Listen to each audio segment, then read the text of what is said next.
Halo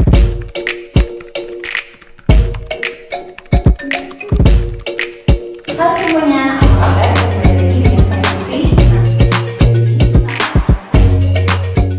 Halo semuanya, kembali lagi di Tips 5 Menit bareng Pipit. Kali ini aku akan share ke kalian gimana sih caranya kita bisa memiliki pola pikir sebagai pemimpin. Nah, gimana sih sebenarnya sosok pemimpin itu?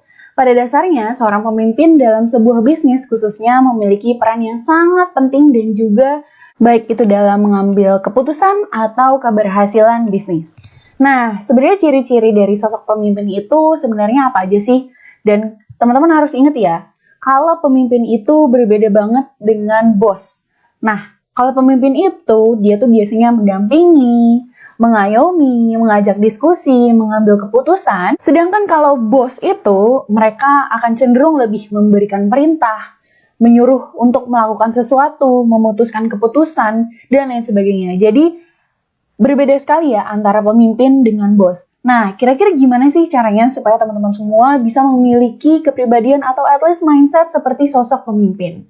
Kita langsung bahas aja. Jadi, kali ini saya akan membahas tentang mindset seorang pemimpin. Yang pertama, pikiran terbuka atau harus open-minded. Nah, memiliki pemikiran yang terbuka sangat penting untuk para pemimpin, terutama dalam mengambil keputusan.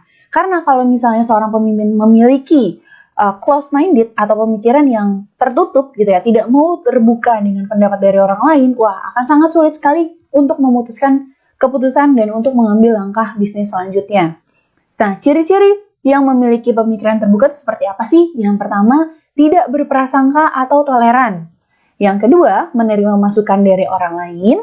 Yang ketiga, mengambil keputusan berdasarkan hasil diskusi dengan tim. Jadi bukan hanya dari berdasarkan opini pribadi, tapi berdasarkan tim. Karena bisnis itu kan bukan dijalankan sendiri ya, tapi dijalankan oleh tim-tim yang lainnya. Dan yang terakhir, menjadi sosok yang bisa menginspirasi banyak orang. Rata-rata pemimpin itu bisa menginspirasi banyak orang. Contohnya Presiden Soekarno dan lain sebagainya. Yang kedua, memiliki komunikasi yang baik. Pemimpin yang hebat bisa berkomunikasi dengan jelas dan penuh kesadaran dalam situasi apapun. Jadi balik lagi ya, seorang pemimpin itu harus benar-benar sadar, harus benar-benar komunikasinya itu harus sangat baik. Pemikiran dan opini seorang pemimpin dalam situasi baik atau buruk sekalipun akan bisa dikomunikasikan dengan tulus, transparan, dan juga penuh perasaan.